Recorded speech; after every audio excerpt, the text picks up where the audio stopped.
All right, we're visiting with Commissioner Dr. Chris Nicastro. Chris, as always, thanks for being with us. We appreciate it. My pleasure, Brad. First question I wanted to ask you, Chris, is related to the federal education jobs money coming to Missouri.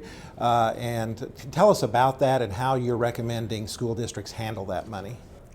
Of course, earlier this year, Congress did appropriate some monies under the jobs bill.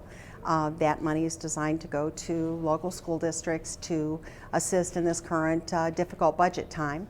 Our governor will be working with legislative leaders once they reconvene in January to get that money included in the supplemental appropriations process. As far as how districts use that funding, of course, that's a local decision, and that's something that I'm sure school boards throughout the state will be talking about and considering carefully in the spring months.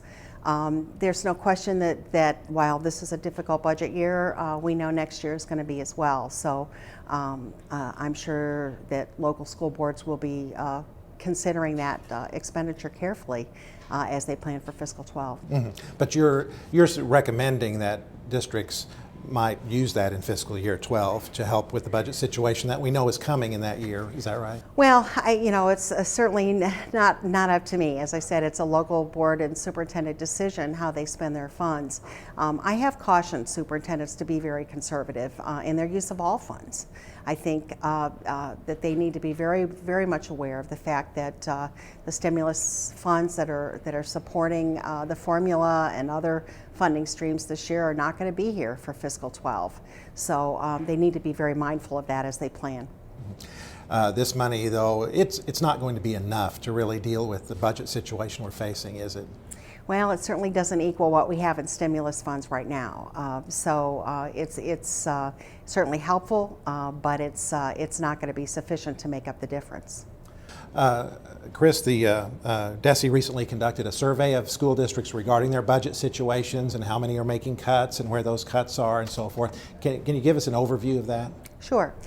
We were really pleased, first of all, with the response we had. I think boards of education need to know that their superintendents were very responsive to the survey, and we got a lot of good information that will help the department as we work with the Office of Administration and with legislative leaders in framing the fiscal 12 budget. Overall, I would say that the overwhelming message that came out of the budget survey is that the foundation formula is by far the most important source of funding that we have for schools.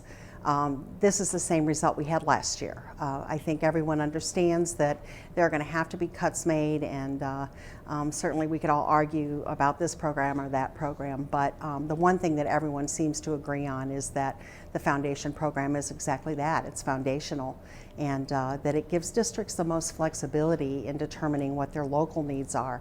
That's going to be the message that we convey, which is that the priority needs to be on the formula. Mm-hmm. There's been some concern around the state, Chris, regarding the collection of teacher evaluation data by DESE, and I know you've made some modifications to, I guess, the original plan. It's my understanding anyway. Can you tell us about that? Well, actually, we haven't made modifications. The stabilization funds that we received this past year, Phase 2 stabilization funds, came with some assurances that the state of Missouri had to make.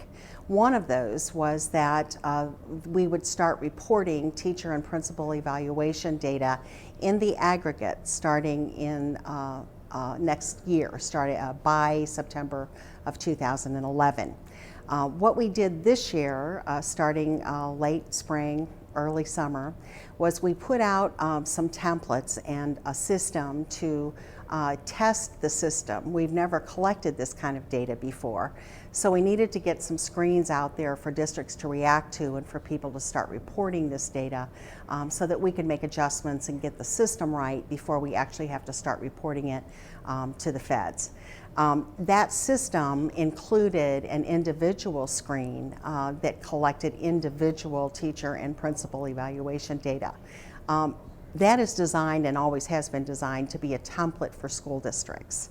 The reality is that next summer we'll start reporting numbers, as I said, in the aggregate to the U.S. Department of Education.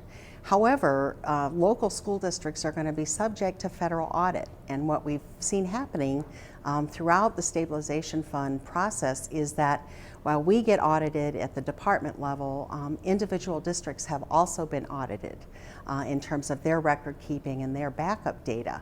So while they may tell us, for example, in a given district that 50% of their teachers were proficient or 50% were advanced, what may be asked of them is to produce the backup data that supports those numbers. So the screen that we have out there that reflects individual reports is something that won't be submitted to us, but that will be available for local districts. Okay. Missouri is going to be involved in the creation of a new assessment system that will be aligned to the Common Core academic standards. Tell us about that. Well, Missouri is one of 31 states, part of the Smarter Balanced Assessment Consortium. We were recently awarded a significant federal grant to support the development of what we believe will be a much richer, more robust system of assessments for Missouri's children.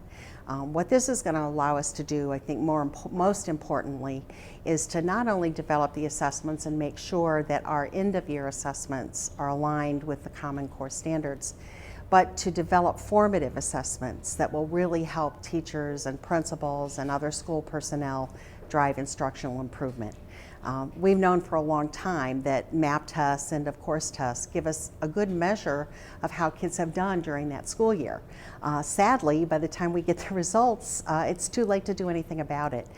So by joining with other states and with the assistance of this federal money, we're going to be able to develop a system that will allow us to prepare those formative assessments that will really guide instructional improvement. Mm-hmm.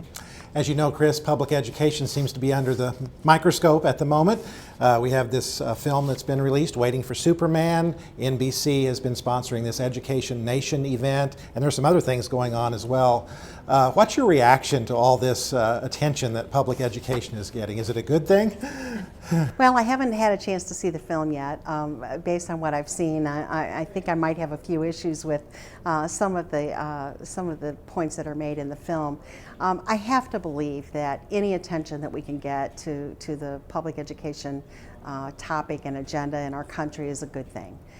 Whether we agree or disagree with the various points of view that are expressed in a specific film or by a specific panel, the fact is that public education is at the top of the agenda.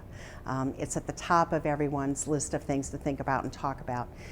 That has to be good for us. It has to be good for our kids. And I think we need to take full advantage of the opportunity. Okay. Chris, thanks very much for being with us. Thank you.